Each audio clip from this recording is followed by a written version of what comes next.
Olá pessoal, paz e luz a todos. Meu nome é Fábio, eu sou o palestrante do CELI e vim aqui conversar um pouquinho com vocês hoje sobre o capítulo 2 do Evangelho segundo o Espiritismo, no qual se intitula Meu Reino Não É Deste Mundo. Esse capítulo 2 tem alguns subtítulos, como a vida futura, a realeza de Jesus e o ponto de vista. Vamos falar um pouco, dar uma breve explicação, ou seja, buscar entender um pouquinho mais o que fala esse capítulo, o que nos passa esse capítulo. Então esse foi o capítulo onde que Pilatos questionou a Jesus se era rei dos judeus.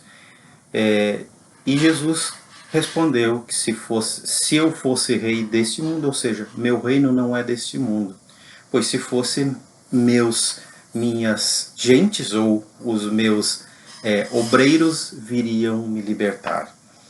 Qual o entendimento disso quando o meu reino não é deste mundo?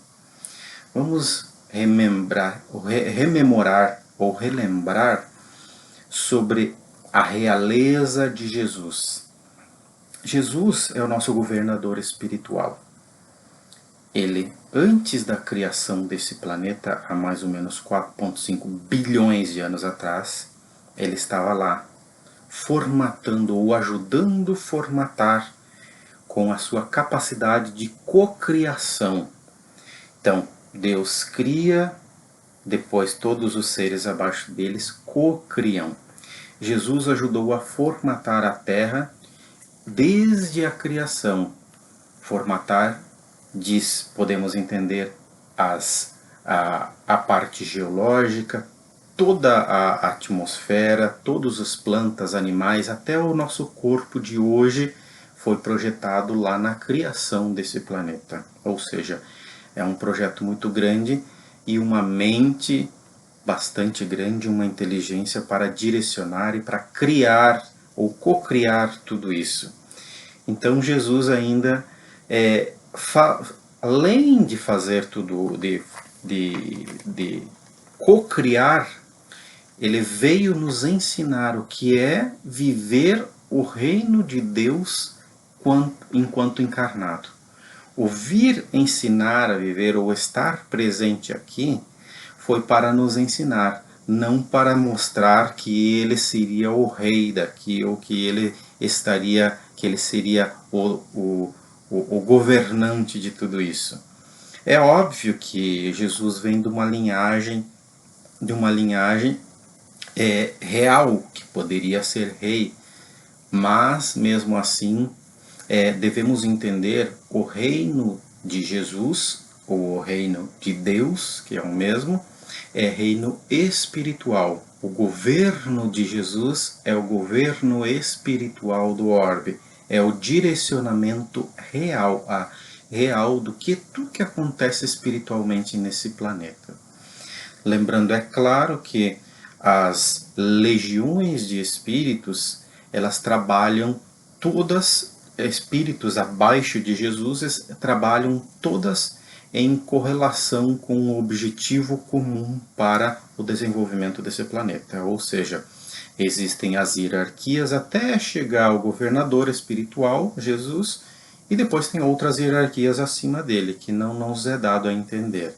Mas as hierarquias abaixo, todas elas seguem as diretrizes divinas, ou seja, o que nós fazemos aqui encarnados é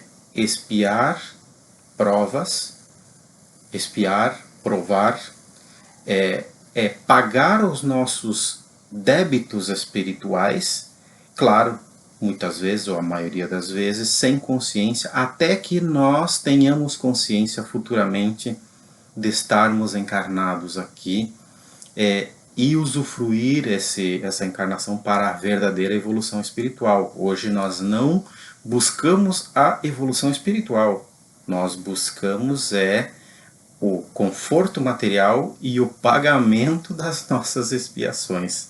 Então chegará o dia em que nós vamos viver o amor pleno, como Jesus veio nos mostrar, porque a realeza de Jesus é tão grande, ou seja, é tanta que nós não conseguimos entender o amor tão grande dele. Só um exemplo. Se nós pudéssemos compreender o amor tão grande dele, nós não cometeríamos mais erros, porque um espírito que já chegou ao grau crístico como Jesus está, ele não falha mais, nem na missão que ele veio e desencarnou na cruz. Não falha. Tudo foi pensado, tudo foi feito dessa maneira para que hoje nós estivéssemos aqui começando a entender os objetivos de nosso governador espiritual aqui quando encarnados. Então, nosso pensamento ainda é muito limitado, nós não conseguimos conceber ainda o que é isso. Então, quando a gente fala assim, o amor, o que é o amor? Nós entendemos o amor da nossa forma, do amor de pai, amor de mãe, amor de um filho, amor por um filho, ou por uma família. Então, nós entendemos essa forma, e essa forma é muito parca, podemos dizer. Por quê? Porque o amor divino, ele é muito maior do que isso. Imagina o que é um ser, Jesus, na sua realeza, que consegue estar em vários lugares ao mesmo tempo, espiritualmente, é óbvio, né? Estar em vários lugares ao mesmo tempo. Ele consegue saber tudo o que ocorre na vida de cada um dos seus tutelados. Ele tem um amor tão grande por cada um que quando que ele disse ao Pai que enquanto tivesse uma ovelha desgarrada, ele estaria trabalhando para fazer com que essa ovelha isse para o caminho certo. Então, nós na nossa pequenez ainda, desprezamos a verdadeira missão de que Jesus veio aqui nos ensinar. E não só isso, nós não conseguimos entender ainda o que ele veio nos trazer. Essa daqui é uma parte muito clara que diz a realeza de Jesus. Por quê? Porque nossa limitação em conhecer o plano espiritual, limitação em conhecer a vida verdadeira, ela não nos deixa interpretar da maneira correta a nossa vida. Ou seja, nós aqui espiamos, pagamos nossas dívidas espirituais e voltamos à nossa vida verdadeira no plano espiritual. Quando a gente volta no reino de bondade, justiça e misericórdia, nós observamos o que fizemos e nos dispomos a fazer, ou encarnar novamente, a fazer o que ficou para trás. Então, nós vamos para lá, sabemos que a justiça é divina, é certa, e nós sabemos tudo que fizemos de errado. Por quê? Porque não existe falhas. Depois encarnamos de novo para continuar, até que um dia não precise se mais encarnar. É óbvio que nós estamos bem longe disso. Mas o objetivo geral é o entendimento de que Jesus, o nosso mestre, mentor espiritual, nosso governador do orbe, a realeza dele, o reino dele é espiritual sobre o nosso orbe. Todos os aproximadamente 21 bilhões de espíritos que habitam aqui, dos quais 8 encarnados, são os tutelados dele, e ele não vai deixar nenhum para trás. Então, quando Jesus quando fala esse capítulo aqui da vida futura, por essas palavras, como Kardec bem coloca, Jesus designa claramente a vida futura, que ele apresenta em todas as circunstâncias como o termo para onde tende a humanidade, e como sendo o objetivo das principais preocupações do homem sobre a Terra. Então, o nosso reino espiritual, a nossa vida verdadeira espiritual, a vida verdadeira é a espiritual. E tudo tende àquele reino. Como nós vamos chegar lá?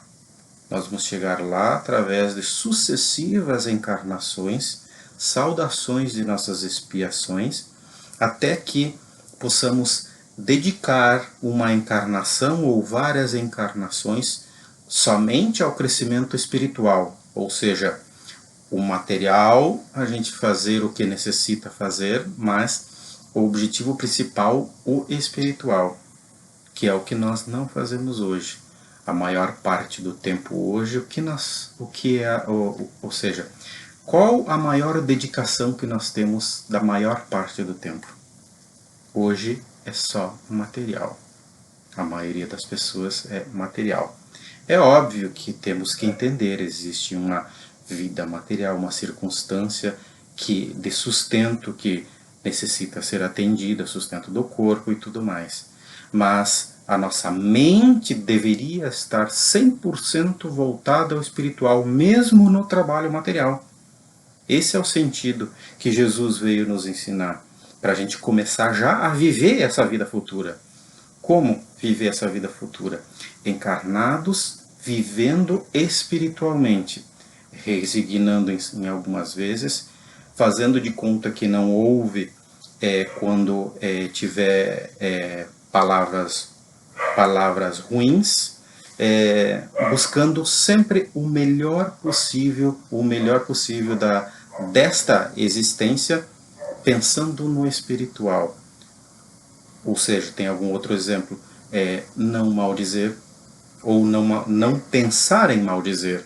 Então, todas essas coisas nós temos que exercitar a nossa mente, trabalhar e vivenciar no dia a dia. Quando nós começarmos a vivenciar isso, trabalhando, é óbvio, no nosso material, obtivendo o nosso sustento, mas voltado ao espiritual, daí sim nós vamos estar nos preparando para a vida futura, que é o que ele está falando, que é esse reino espiritual.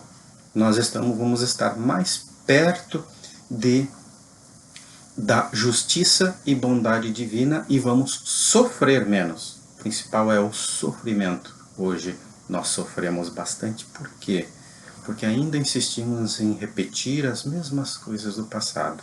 Ou seja, uma encarnação eu sou o algoz, outra eu sou a vítima. Na próxima eu sou o algoz, na outra eu sou a vítima. E assim vão trocando de papéis, encarnando nas mesmas famílias e tudo mais, sem um verdadeiro progresso. Então, quando sairmos desse círculo de encarnações, podemos dizer, ou desse círculo de erros, nós podemos assim ir para frente. Mas o ir para frente e sair desse círculo, ele é se voltar mais ao espiritual e ao coletivo do que ao individual. Então, nós precisamos fazer o quê? Trabalhar bastante espiritual, ler, se instruir, vivenciar no dia a dia todas as virtudes de saber calar, saber ouvir, equilibrar os nossos sentimentos. Isso é o que importa. Então, esse capítulo aqui ele mostra realmente o reino verdadeiro de Jesus, reino espiritual, e que é o nosso destino. Como vamos alcançar? É aí que vem a nossa missão ou nossa prova, que é o trabalho contínuo espiritual na mente e no dia a dia. Que assim seja. Abraço a todos.